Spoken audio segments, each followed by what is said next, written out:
Small Business Saturday. Welcome to Small Business Saturday's video series with your host and my husband.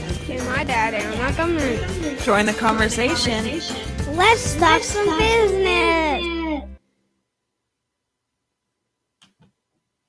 All right. Welcome in. Welcome back, everybody. It has been a little bit, so wasn't able to get the show off the ground in Kansas City, but I hope you guys actually had an opportunity last week to go back and check over at the Two Regular Guys page, the walk around that Terry and I did. So here we go. Good morning, Cheryl. How are you? Great to see you again. I'm excited. We got a live scheduled on the 29th. We'll get more details together on that, but make sure that you're part of Cheryl's group. Cheryl, if you can post where people can at least try to get into your group. I'm sure you have a waiting list, as you have an awesome group that everybody loves to be in. So yeah, we're going to do that live over there with Cheryl on the 29th. Not even sure what we're going to talk about yet. It's going to be fun. I always love talking to Cheryl. So hope you're doing well this morning.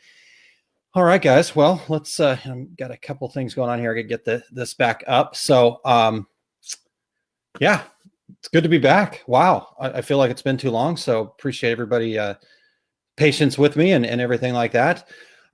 So first and foremost, I want to thank A&E Magazine and Printwear Magazine for their suggestion on the topic for today. The topic is going to be what are the foundations of advertising? I'm going to get to that in 1 second here.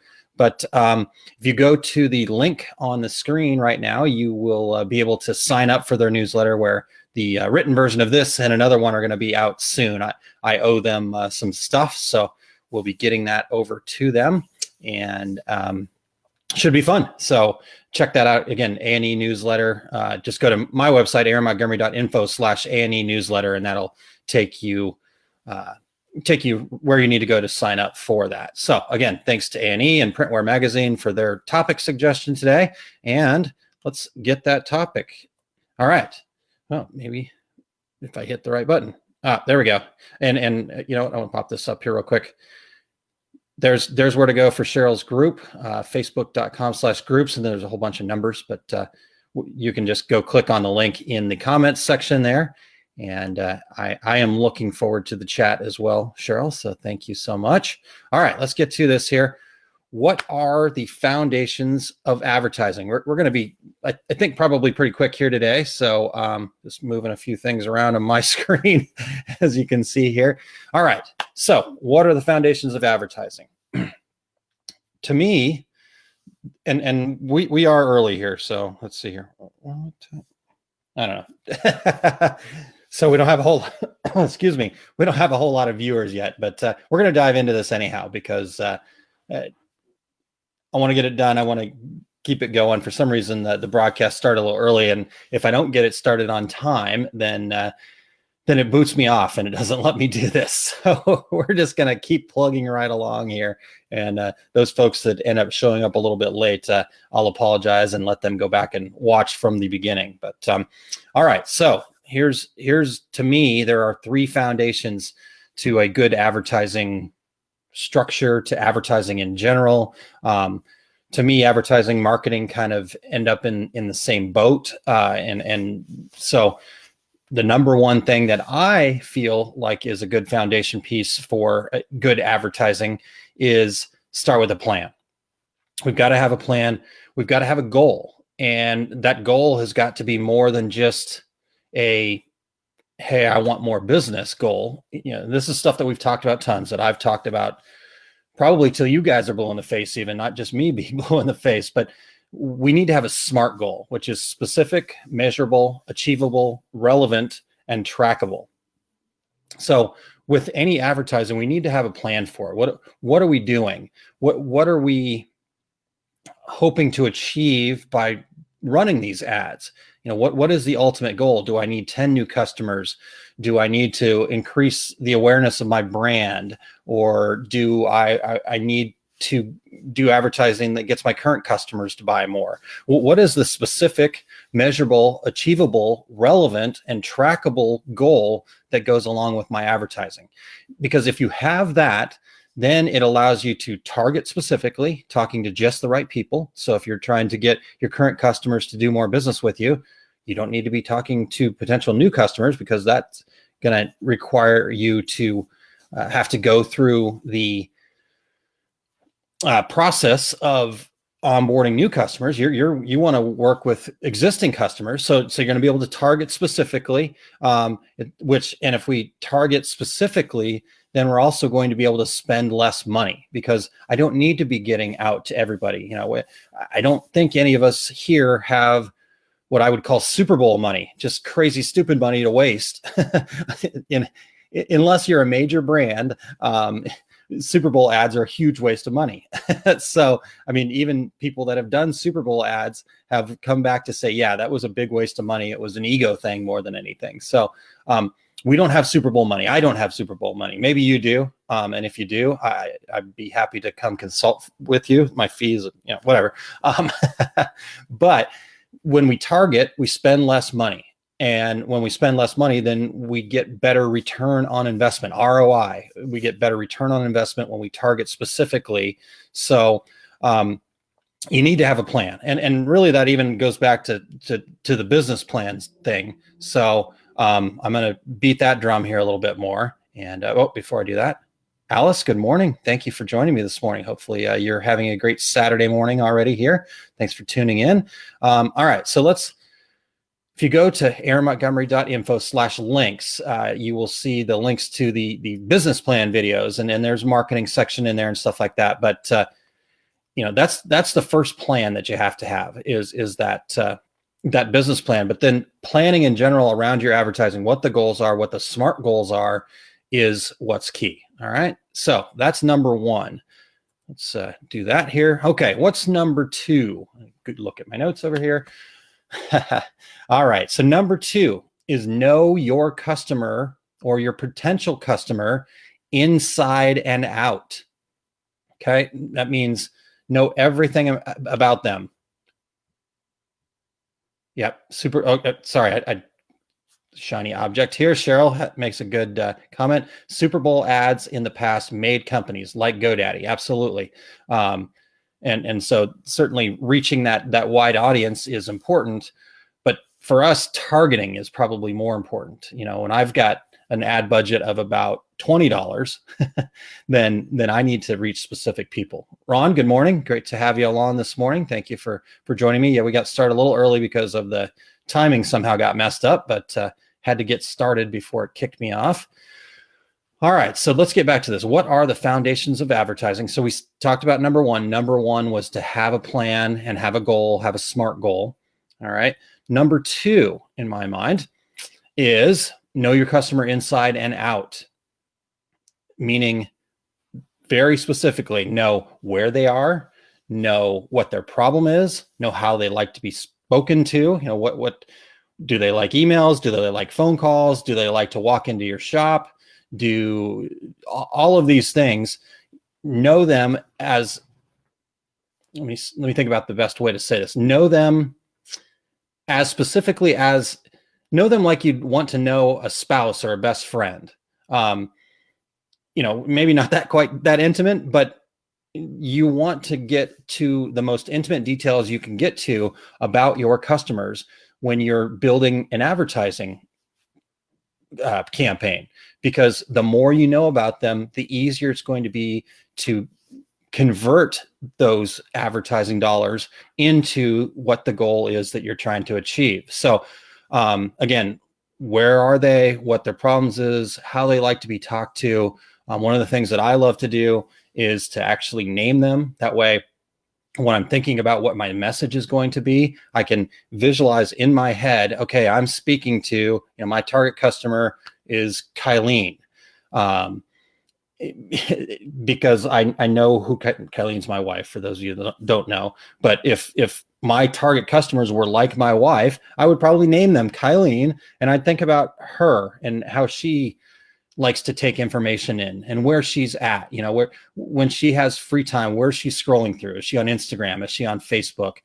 Does she open emails? Does she get a lot of emails, things like that? Does she look for information on Google? Does she still have a phone book? Does she like to go to trade shows? Whatever those things are, think about them. And then I think about, what are her challenges?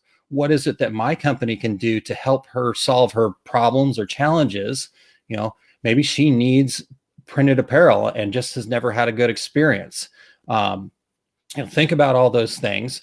And then again, understand how they like to be spoken to. Maybe some people need a little bit more of a hard sell. Maybe your core target customers that you want to be working with are interested in a little more soft sell. They want to build some trust first. They want to, kind of take it easy, take it slow. They don't want to jump in 2 feet into marriage, so to speak, with your business. So thank you, Cheryl, for backing me up here. Know your customer in and out is paramount.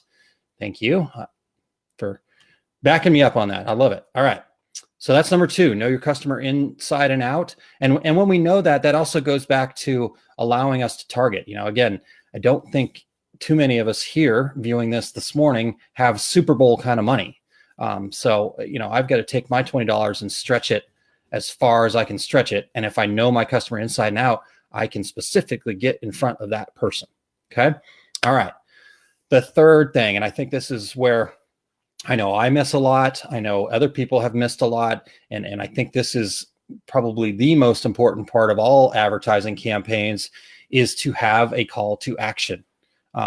What specifically do you want them to do? Yes, you get in front of them and you say, "Hi, I'm XYZ company. I'm Aaron Montgomery company. What is it that I can do for you?" No, you're not asking them a question. When you get in front of them and you have that opportunity to speak to them, you need to be able to give them something that you'd like them to do. So say, "Hey, if I can solve your problem, do this." Do you want them to go somewhere and request a quote? Do you want them to buy something? Do you want them to give you a phone call? Do you want them to reach out to you on Facebook Messenger? Do you want them to show up at your business? Do you want them to show up at an event? What is that call to action? What are you asking them to do once you get their attention? Once you have that call to action figured out, that call to action to me, oh, I like it, Ron. Sorry, again, shiny objects. This is me. Ron says attract versus attack. I like it. So you want to attract customers instead of attacking customers and making them feel like you're coming in hot. I love it. That's good stuff. Okay. So once we've decided what that call, I know what that call to action is. I've said, "Hey, I want you to, I'd like you, excuse me, let me rephrase that. I would like you to come to my website, click on this link here to request a quote to see how awesome we are to do business with." So I've got my call to action figured out. Now, what we want to do is, depending on the format, it's going to vary slightly, but depending on the format of what your advertising is. But ideally, I'd like to present my call to action to them 3 times, in 3 places. So, and the reason for that is we're going to catch different groups of people if we do it 3 times. Now, again, some advertising methods, maybe a Facebook ad, it's going to be a little tough to get 3 times, but you can do this. An email blast would be a great example of a way that you can do this 3 times. Or maybe if you're doing a television ad, or maybe if you're doing a radio ad, you give them that call to action 3 times. And here's what you do. You give them the call to action at the very beginning, right off the start. You kind of hook them real quick, and then just immediately after, you give them that call to action. And that's going to satisfy those folks that just want to jump, want to just go. The people that are impulse want to be the first in line. These are the people that go and stand in line for the new iPhone, those kinds of folks. So you want to get them right away, because they don't need all of the rest of the details. They say, "Yep, I'm interested. Let's go check it out. I'm going to just dive right in." Okay. So that's first time. Second time is sometime in the middle. In the middle of your advertisement, you want to, again, give them that call to action, give them that reminder and say, "Hey, I know you were interested at the beginning. We gave you some quick bullet points to kind of give you a little more details about what the offer is. Now, here's your opportunity to dive right in and do the thing that I'm asking you to do." So that satisfies that group of people that, yeah, I'm pretty interested. I want to be part of things. But I'm not the guy that's standing in line for the brand new iPhone that really nobody's tested yet. So I like to have the latest and greatest. I like to feel like I'm, and this is where the bulk of people are going to be. All right. So the middle one is probably the most important one, because again, on the bell curve of people, that's probably where we're going to find most of those folks. And then the last time is at the very end, after you've gotten, so again, right now I'm kind of thinking of this in like an email blast kind of format, but again, wherever you can get it in like this. So the third time is going to be at the very end. So you've started, you've kind of given them a little bit of information, another call to action, and then you get into the details, the nitty gritty of it, to really drive the information home. And then at the very end, you say, you know what, here's your last opportunity. Get in on this offer and make it an offer that has a limited time. So make it so like, get a quote and get 5% off if you buy before the end of the month or something like that. Those kinds of calls to action. So that third group, that's going to be the group of people that, they were interested, they stuck around, they wanted more details, they took the time. These are the people that go and research everything nearly to death. These are the people that have the iPhone 5 or 6 right now, and still like, yeah, we'll see when the price comes down, the iPhone 10, those kinds of folks that, again, none of these people have any inherent flaws. It's just who they are as people. And that's kind of the way the bell curve of things works. So that's so 3 times. And this specific point here, I'm speaking directly to myself. So we'll just lay that out there right now. Less is more, meaning don't clutter it up. Don't go too much. Yes, you want to go offer kind of some bullet points, kind of some details, but don't overdo it. Don't put them to sleep. Okay. So that's Aaron, don't put them to sleep. So with that being said, less is more. There we go. And I think this works for all advertising, print, live, digital, social, all of it. The getting 3 calls to action in there is a little tough in certain formats, but you want to do your best to try that as much as possible. If you guys have any information, any suggestions for what your foundations of advertising is, as I close up, I'm happy to bring those comments up and share them with folks and talk a little bit more, because we went quick today, and that's awesome. So that's my foundations of advertising. What are the foundations of advertising to me? Have a plan, know your customer inside and out, have a call to action. Okay, so there's the 3 things. Have a plan, know your customers inside out, and have a call to action. Jeez, lost my train of thought already. All right, so there we go. To close up here, I want to go back to this links tab. I want you to go to that links tab, because business plan homework. You guys can still do this. You can still get free consulting, even if you already have one. Go through those videos. They're short. They're easy.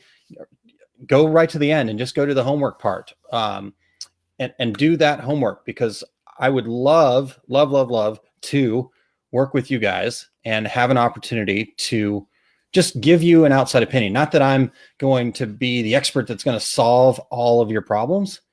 I would love to try, and I'm going to try, but just having an outside person take a look at something and say, you know what, here are my thoughts. Not that my thoughts are right or wrong. These are just my thoughts. It gives you a different perspective. It gives you an opportunity to think about your business in a little bit different way. So do that. So go to aaronmontgomery.info/links, and you'll see all the 5 different business plan sections there. Go through those real quick. Do the homework assignments. They're quick. They're easy. And then once you do that, just email them to me right here. Aaron@montcoconsulting.com. Super easy, super fun. It will get you into a community I'm trying to build. We're just getting it started, so it's not there yet, but my goal, and I'm going to push for this, and I'm just going to keep going. Persistence is one of my strengths. So, That's why I keep saying it every week, and I will say it every week. And we will just grow this community of business plan builders, because to me, a business plan person is somebody that works on their business, not in their business all the time. All right. Anything else, guys, before we get out of here? Get off to our Saturday. Here in St. Louis, we are expecting some eyes. Or Alice, I'll give it to you 1 second. Sorry. Here in St. Louis, we are expecting some snow, ice, maybe is what I was trying to say. Some snow later tonight. So I may be stuck in my basement for a while. So I'm ready. Send me that email. Okay. Julia says, I would love an outside look. I'll check it out. Thanks. Excellent, Julia. I would be honored to take a look. Alice, a fresh set of eyes never hurts. Absolutely. I 100% agree with that. I love getting feedback on the stuff that I'm working on, and I love the feedback you guys provide me from week to week. So this is great. Cheryl says it's snowing there. Yes. When's this winter going to be over? It feels like it's gone on forever. Will is here in St. Louis. Snow, yes. It hasn't come yet. I don't know, Will, are we supposed to get a lot? I keep hearing that like 3 to 5 inches. Was supposed to come at like midnight tonight, but now I'm hearing like early tomorrow morning. Anyhow, good stuff. Thank you guys so much. Love having you. Next week, I will be talking about customer-centric versus company-centric metrics. This is a section out of a seminar I recently gave at the DAX Kansas City show. I will be giving at the DAX Minnesota show. And I thought a lot of people really enjoyed it at the seminar. So I wanted to kind of break that piece out and share it with you guys. So maybe go in a little deeper than I was able to do in the time we had. Should be a lot of fun and hopefully good information. Again, looking at things from a customer's perspective to make your business more customer-centric, I think is hugely important. And a lot of times we get stuck in the metrics that are company-centric. In fact, Ron, if you're still listening, I'm super excited to have you jump in on that, because you always have such a unique and wonderful perspective about working for your customers and how that turns into profitability. So anything else, guys? All right. Have a great rest of your Saturday, and we will talk to you next week.